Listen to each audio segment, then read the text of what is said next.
morning! Good morning sa lahat.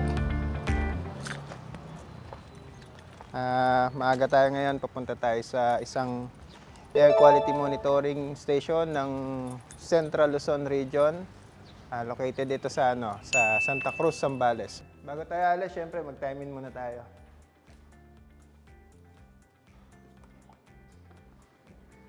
Time check, 6:30 in the morning. Tawa muna tayo. Ilan ba kami? 1, 2, 3, 4. So, 4. Tara! Yun guys, good morning ulit.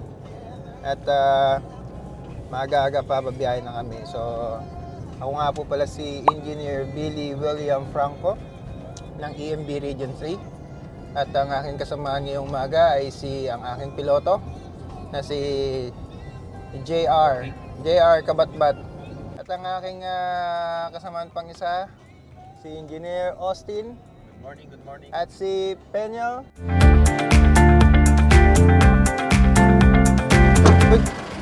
Magandang hapon po sa inyo lahat. Nandito na tayo ngayon sa Zambales after 5 hours na travel time.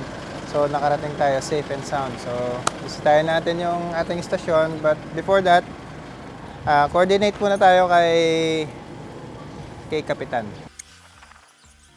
Magandang araw po sa inyo.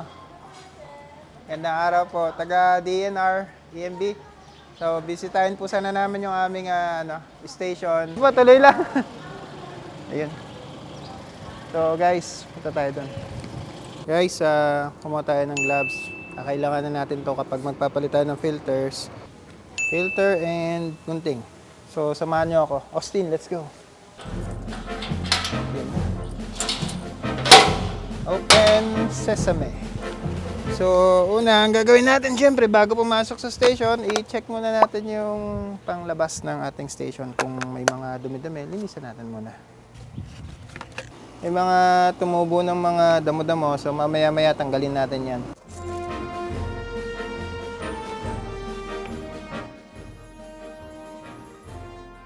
So, yun. So, natanggal na natin yung mga mailang kalat, mga plastics, bote. Doon na tayo sa loob. Titingnan muna natin kung ano yung status ng mga equipment natin dito sa loob. So basically, ang unang titingnan natin is yung temperature sa loob ng ating station. Kung okay ba yung lamig, maayos bang gumana yung mga aircons natin. So tingnan natin. So yung isa gumagana, siguro after how many hours pa mag-open yung isa. So switching sila. Ngayon, tingnan natin yung ating mga equipment.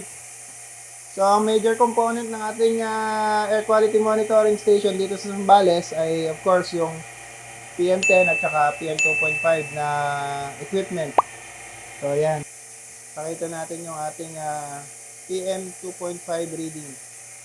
So, sabi niya ang concentration ay 10.9. So, okay pa yan. Okay yan. So, ganun din. So, kung may PM2.5, syempre may PM10. Yung ating PM10. So, yung reading niya ngayon ay 38.7. So, okay naman siya. Wala namang mga errors na nakita. So, working and functional. So, ngayon, titignan natin yung filters kung marami pa. Ayun. Bago pa yung filters, mukhang kakapalit lang siguro during the time of calibration, nakapagpalit na sila. So, next, after ng aircon and analyzer, siyempre yung ating data logging system. So, tingnan nyo muna yung display ko. Ano nakikita nyo kanina, yung PM10 reading ay 38.7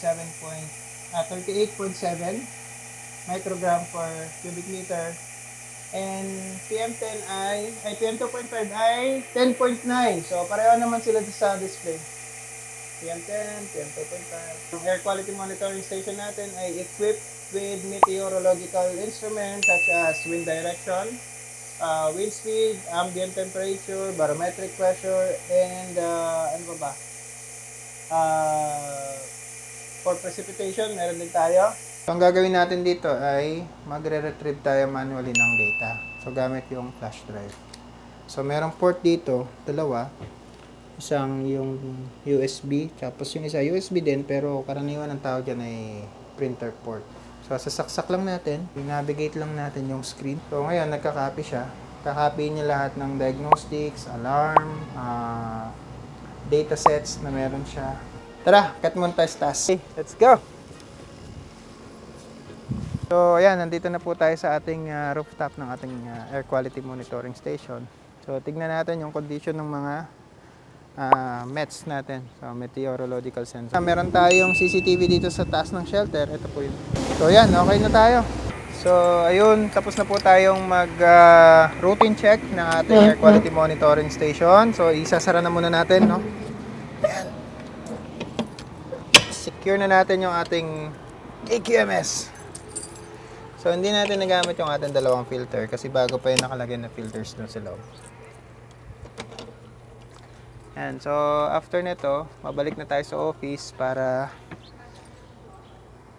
i-assess yung ating station. Kung ano yung nakita nating problema. So far, wala naman actually tayo nakitang problem dito. Ang gagawin lang natin is isama sa ating report. So, sasama rin natin ito sa ating gagawing quarterly assessment report and by the end of the year, yung ating annual assessment report. So, yun. Let's go. Nagpangabot tayo ng gabi. So, 7 o'clock kami umalis ng umaga. So, time check, 7:60. Medyo malayo yung Zambales, pero kinaya natin. Tara sa taas. So, ayun mga kaibigan, nakabalik na tayo sa ating workstation. So, that concludes a day in the life of an air quality monitoring specialist. Thank you very much.